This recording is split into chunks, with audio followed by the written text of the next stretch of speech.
हाँ तो बच्चों,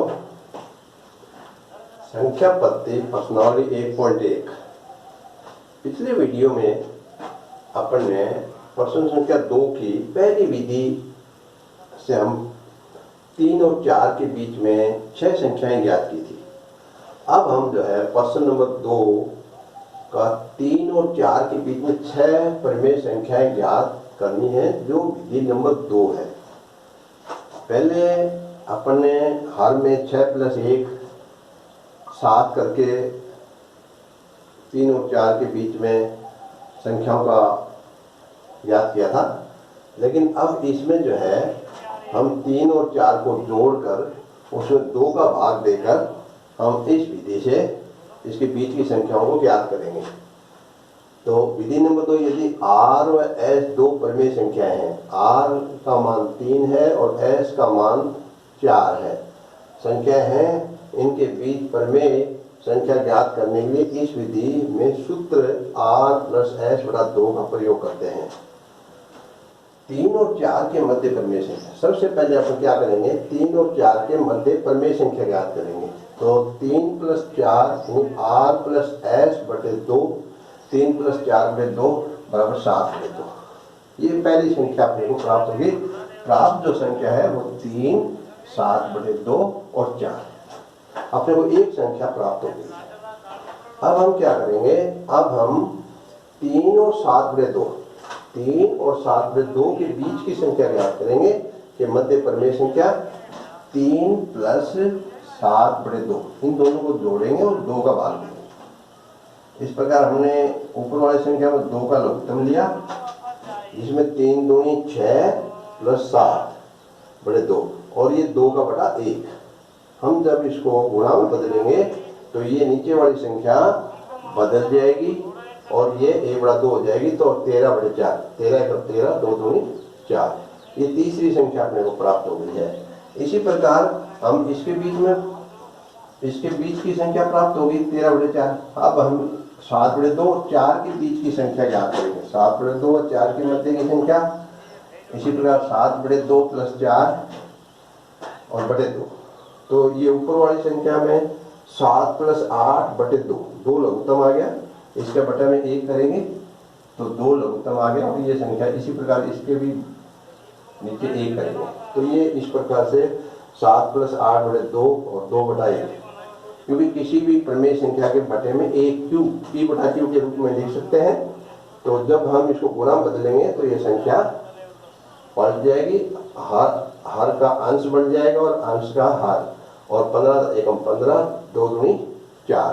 ये अपने को अब जो प्राप्त संख्याएं हुई हैं 3, तो पहले से है 13/4, 7/2 और 3 के बीच में 13/4 और 7/2 और 4 के बीच में 15/4। तो ये 3 संख्याएं अपने को प्राप्त हो गई हैं, 13/4, 7/2 और 15/4।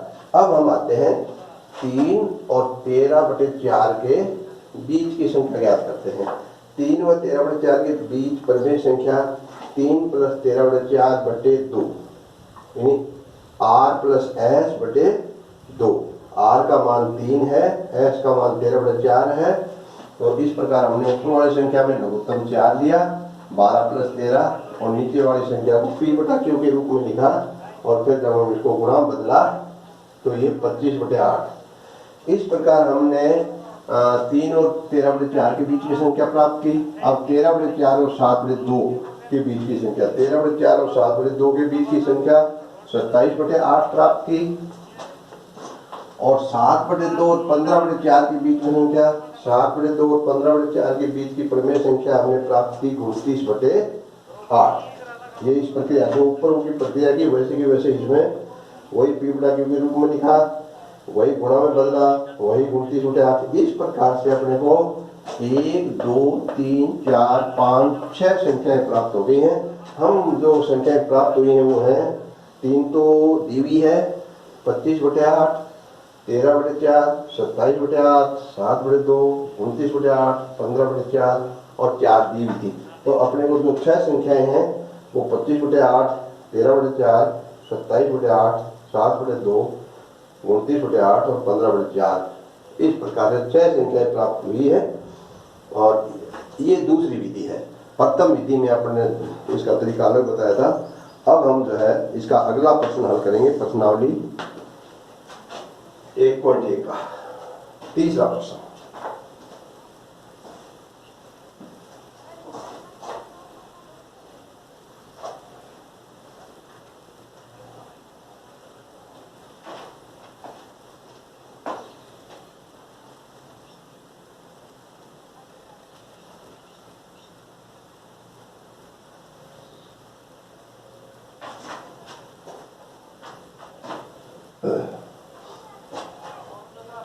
प्रश्न नंबर तीसरा है इसका,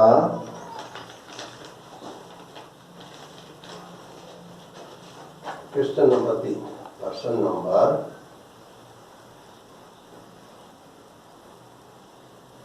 3, इसमें 3/5 और 4/5 के बीच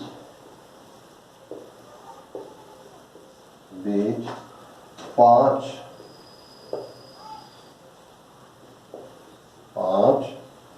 प्रमेय संख्याएं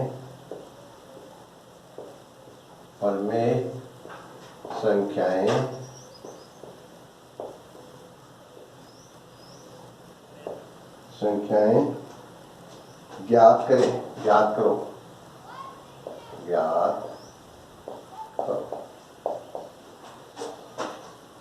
इसमें देखिए, ये जो प्रश्न है इसमें 3/5 और 4/5 के बीच 5 प्रमेय संख्याएं ज्ञात करना है। हम इसमें पहली विधि के द्वारा ये संख्याएं ज्ञात करेंगे। तो इसमें जो है हल करते हैं अपन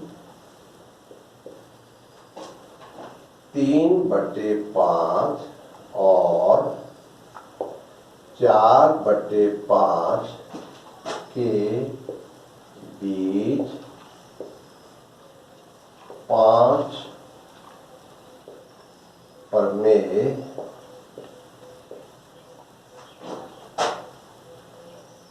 संख्याएं ज्ञात करने के लिए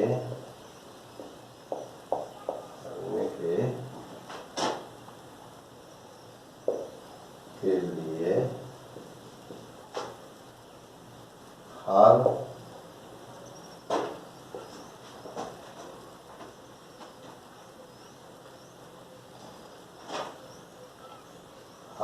को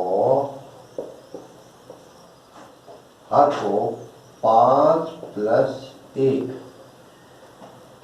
हर व अंश को 5/1 से गुणा करते हैं।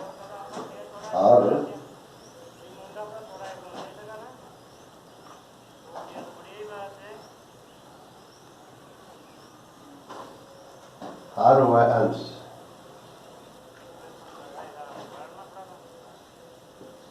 को 5+1 बराबर 6 से गुणा करने पर। तो देखिए 3/5 गुणा 6/6 और 4/5 गुणा 6/6।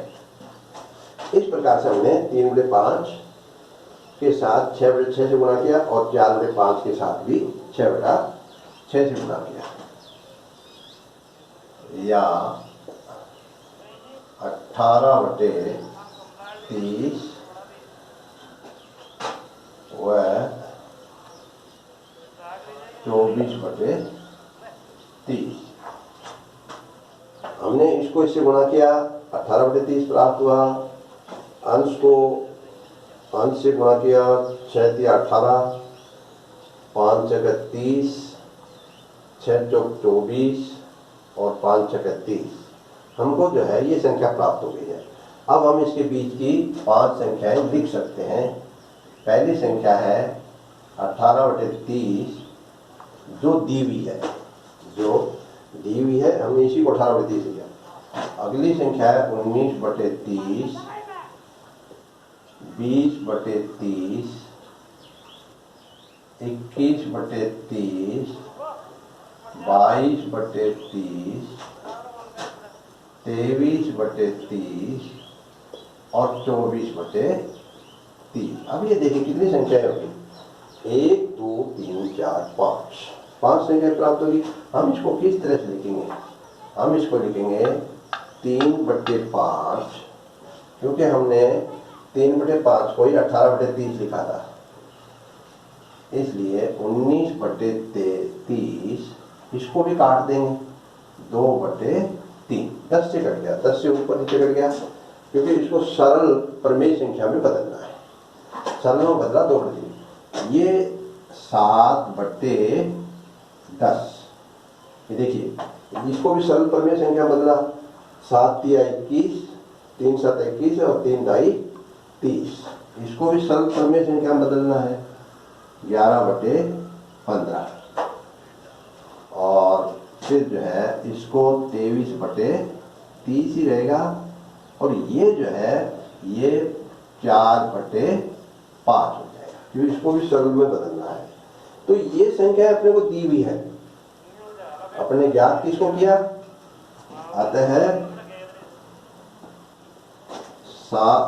3/5 व 4/5 के बीच 5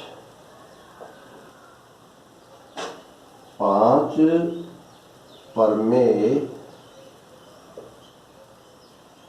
संख्याएं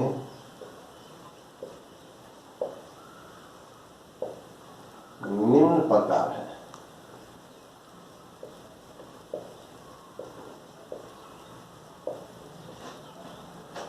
उन्नीस बटे 30,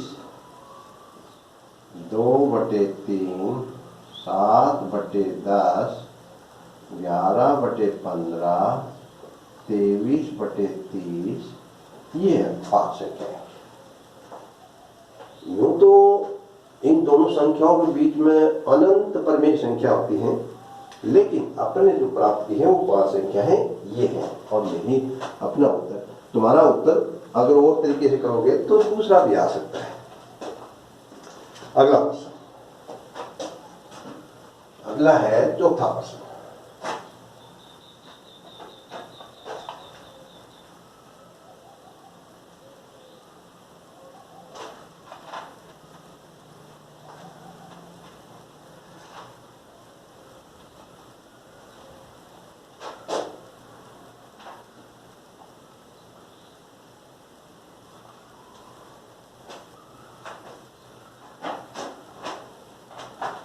चौथा प्रश्न देखिए,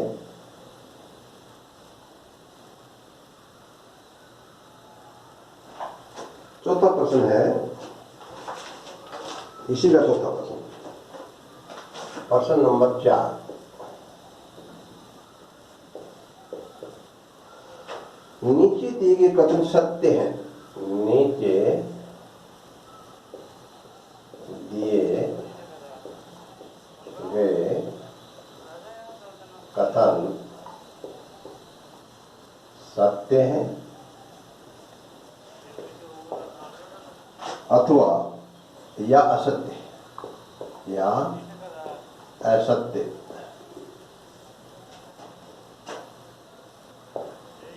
कारण के साथ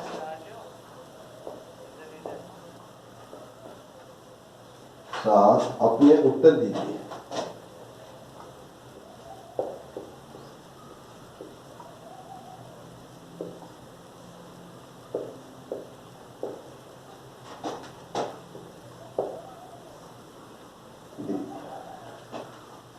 पहला है प्रत्येक प्राकृत संख्या एक पूर्ण संख्या होती है। प्रत्येक प्राकृत संख्या एक पूर्ण संख्या होती है।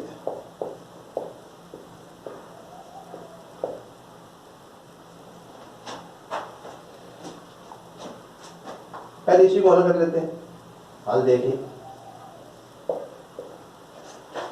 इसमें अपने जब वो थैला पिछले वीडियो में जब हमने वो थैला लिया था जिसमें हमने सबसे पहले प्राकृत संख्या डाली थी, उस थैले में हमने सबसे पहले प्राकृत संख्या डाली थी जो 1 से शुरू होती हैं और 1 2 3 4 ऐसे एक एक के बढ़ते क्रम में वो अनंत तक जाती हैं। फिर हमने पूर्ण संख्याओं के लिए उसमें 0 डालते ही वो संख्याएं पूर्ण संख्याएं बन गई, अतः उसमें प्राकृत संख्या शामिल थी। तो ये सत्य है, सत्य है,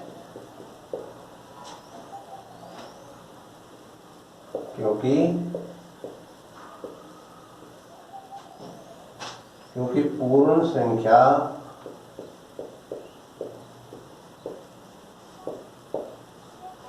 को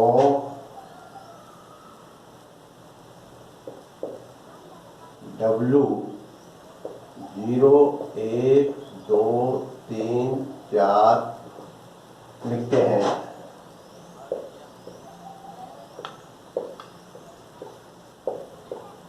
इसमें 0 के अलावा सभी प्राकृत संख्या है।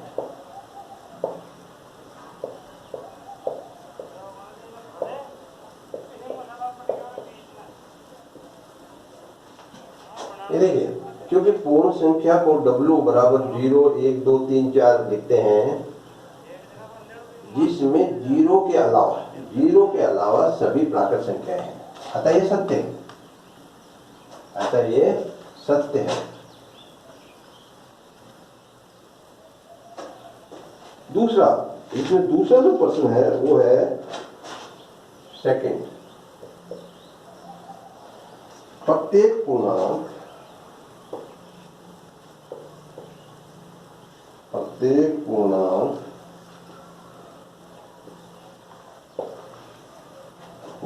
एक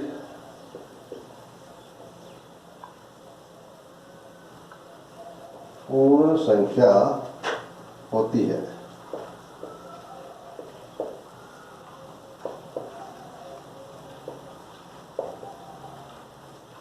इसका हल देखिए, इसका हल है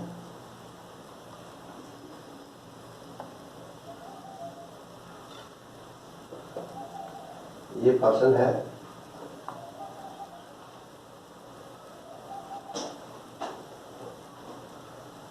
हम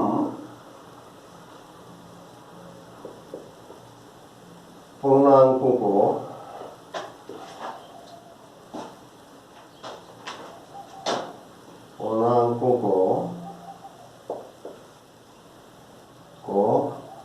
z बराबर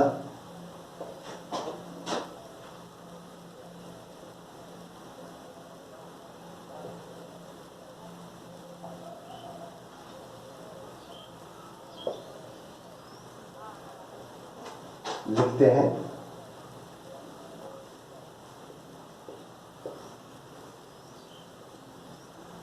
तथा पूर्ण संख्या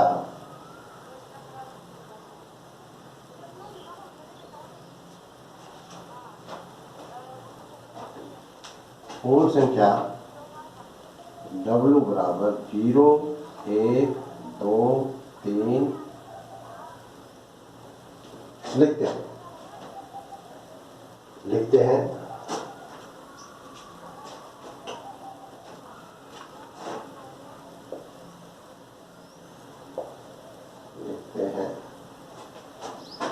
यहाँ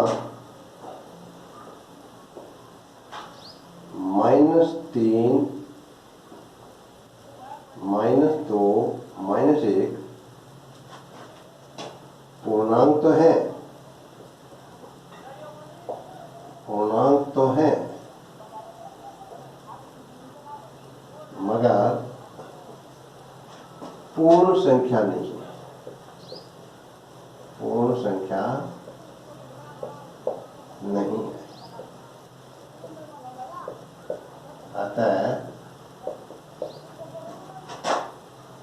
यह कथन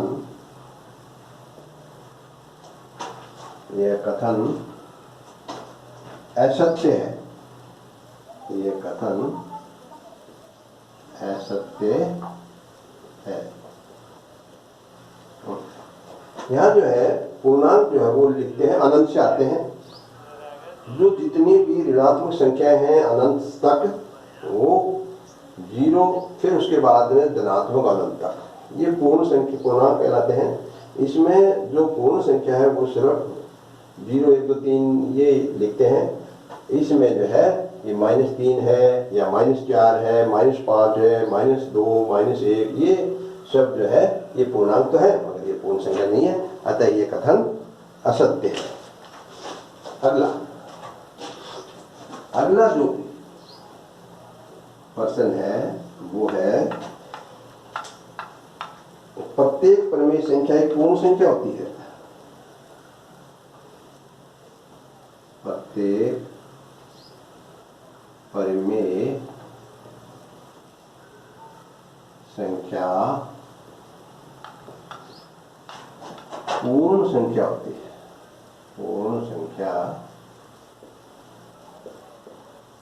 होती है। ये बात कही इसने, प्रत्येक परिमेय संख्या पूर्ण संख्या होती है, ये बात असत्य है।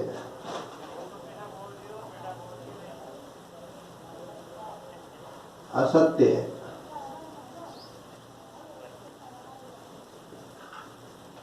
इसका कारण यह है यहाँ पूर्ण संख्याएं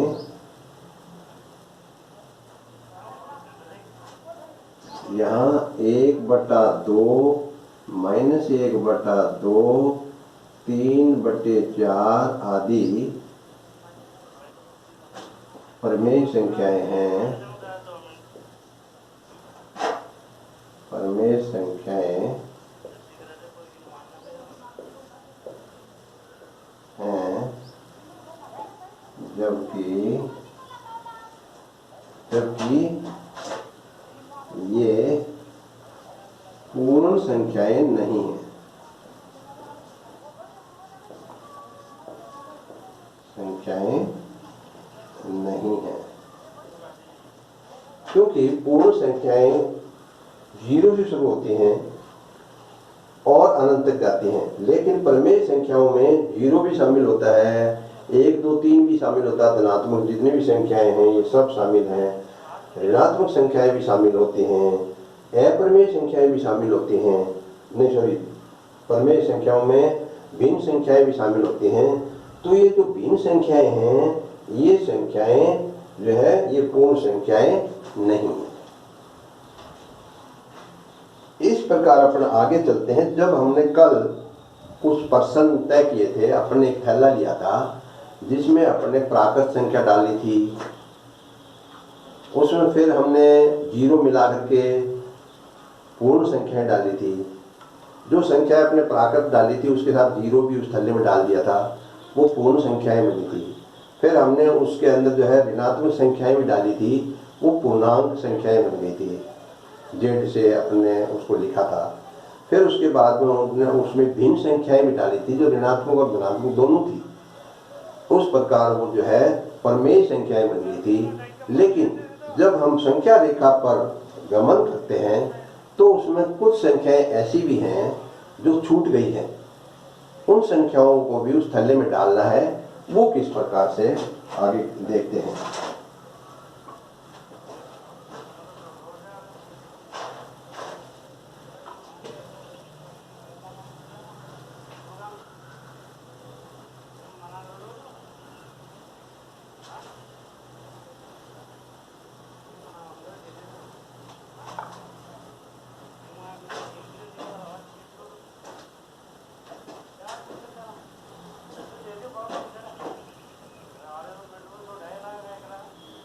अपरिमेय संख्याएं, अपरिमेय संख्याएं।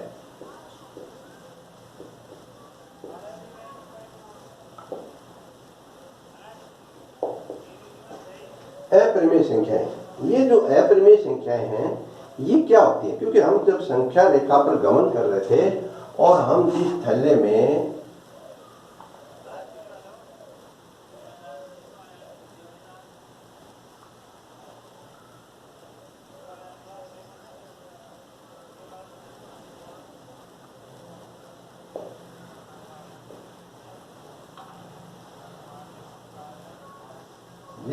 अपन ने परमेय संख्याएं डाली थी, जिस संख्या में अपन ने परमेय संख्याएं डाली थी, जिसको अपन ने Q नाम दिया था, वो परमेय संख्याएं जो थी वो सभी धनात्मक ऋणात्मक, जैसे -2, 2, इसी प्रकार भिन्न संख्याएं 1/2, 665/331, इसी प्रकार जो है इसमें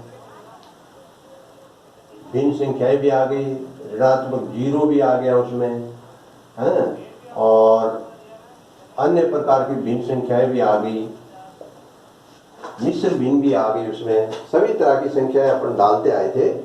और अब हम जो है इसमें कुछ संख्याएं ऐसी डालेंगे जो उस संख्या रेखा पर बच गई है। जब हम उस पर घूमते हैं तब हमें कुछ संख्याएं और बाकी रह गई हैं, वो संख्याएं भी इसमें डालनी है। वो संख्याएं क्या हैं? वो संख्याएं वो हैं, ये है जब हम सब संख्याओं का अध्ययन किया गया तो एक पाइथागोरस नाम के वैज्ञानिक गणितज्ञ, पाइथागोरस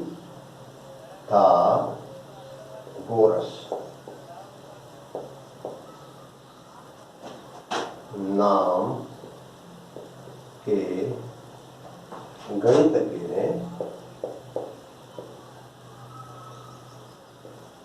ने वर्गमूल 2 को अपरिमेय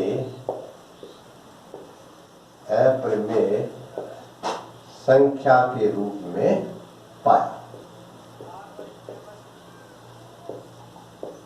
रूप में सिद्ध किया।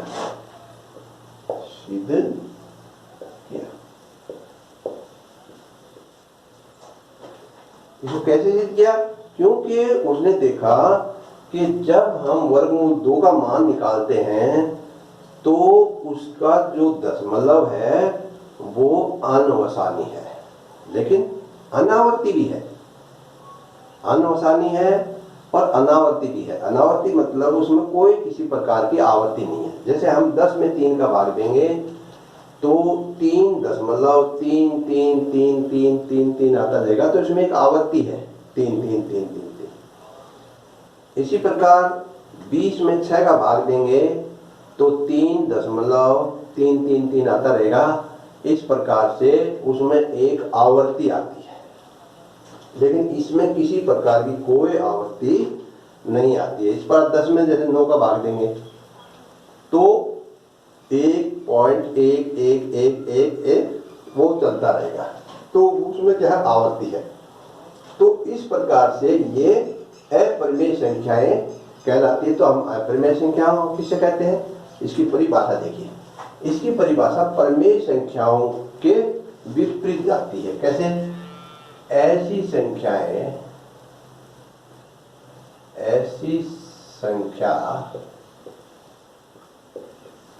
एस नाम दिया, एस है जिससे हम P/Q के रूप में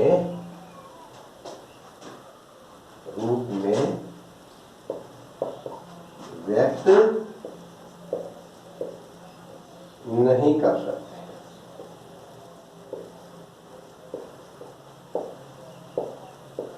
सकते, जिसमें Q बराबर 0 हो। q बराबर 0 नहीं होना चाहिए। यानी जब हमने प्रमेय की परिभाषा दी थी तब हमने क्या लिखा, ऐसी संख्या r है जिसे हम p बटा q के रूप में लिख सकते हैं। लेकिन यहाँ पर q बराबर 0 नहीं होना चाहिए। लेकिन इसमें क्या है कि अप्रमेय संख्या वह कहलाती है जिसे हम p बटे q के रूप में व्यक्त नहीं कर सकते, जिसमें q बराबर 0। इसमें कुछ उदाहरण है, मैं आपको उदाहरण देता हूँ। वर्गमूल 2, जैसे यहाँ में जैसे वर्गमूल 2, वर्गमूल 3, वर्गमूल 5, वर्गमूल 6, वर्गमूल 7, वर्गमूल 10, वर्गमूल 11, वर्गमूल 12, वर्गमूल 13, वर्गमूल 14, वर्गमूल 15 व वर्गमूल 17। इसी प्रकार तथा पाई 0.10 100 1000 1000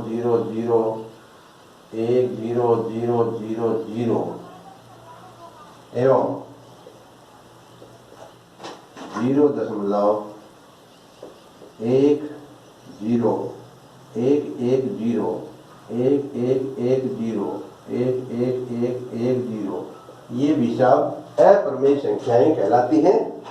जब हम इन अप्रमेय संख्याओं को इसमें डाल देते हैं, जब हम इन अप्रमेय संख्याओं को इसमें डाल देते हैं तब ये क्या हो जाती है। मान लो हमने एक संख्या डाली, इसमें पाई डाल दिया हमने और वर्गमूल 5 भी डाल दिया है और इसमें 0.10110110 ये भी डाल दी है, तो इसमें 100 संख्याएं आ गई हैं।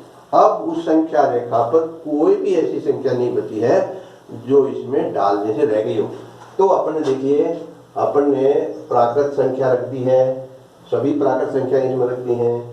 फिर 0 रखते हुए उसको पूर्ण संख्या भी बना दिया है। फिर हमने ऋणात्मक संख्याएं इसमें शामिल करके ऋणात्मक धनात्मक 0 तो ये पूर्णांक भी इसमें डाल दिए हैं। फिर भिन्न संख्याएं भी डाल दी हैं जिसको परमेय संख्याएं कहते हैं, परमेय संख्या और अप्रमेय संख्याएं भी डालती हैं। अब ये संख्या जो है, ये जो थल्ला है, इसमें सभी संख्याएं जो संख्या रेखा पर हैं वो सभी आ गई हैं और इसका हमने नाम दिया है R।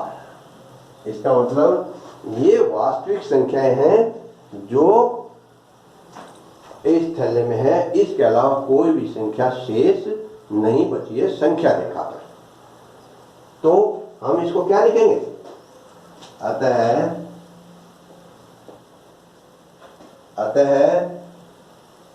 वास्तविक संख्याएं,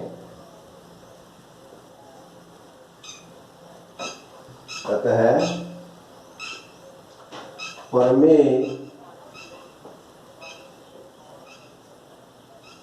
परमेय संख्या में सब आगे थी। 0 धनात्मक संख्याएं, ऋणात्मक संख्याएं, भिन्न संख्याएं सब परमेय संख्या में आगे थी। परमेय व अपरमेय संख्याएं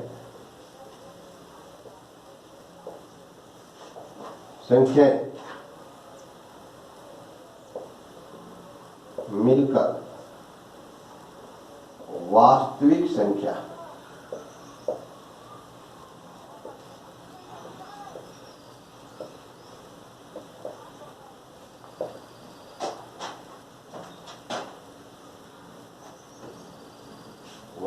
संख्याएं कहलाती है। वास्तविक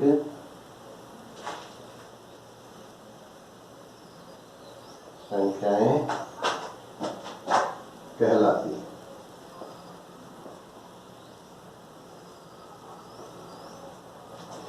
इसके लिए अपने वास्तविक संख्या के लिए कुछ पॉइंट्स हैं अपने पास, वो इस प्रकार से हैं।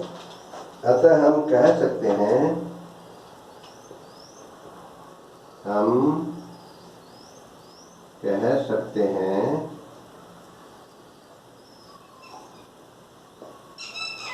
कि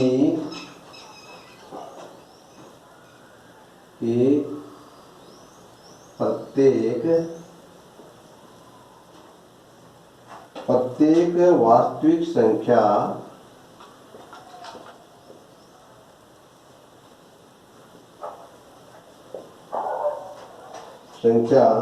t को संख्या रेखा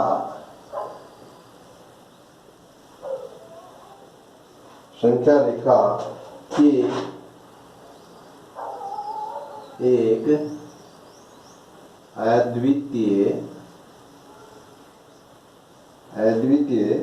बिंदु से निरूपित किया जा सकता है। बिंदु से निरूपित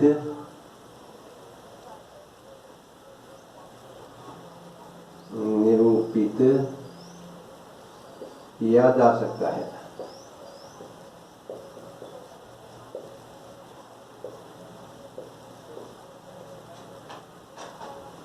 साथ ही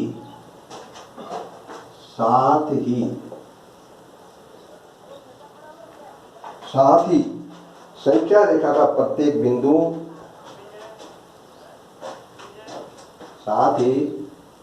संख्या रेखा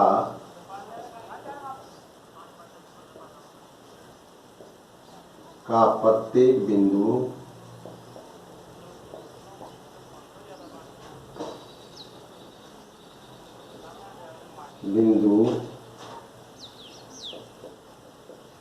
वास्तविक बिंदु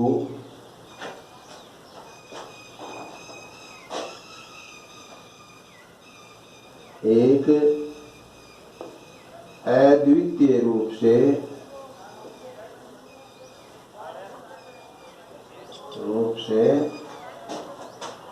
वास्तविक संख्या को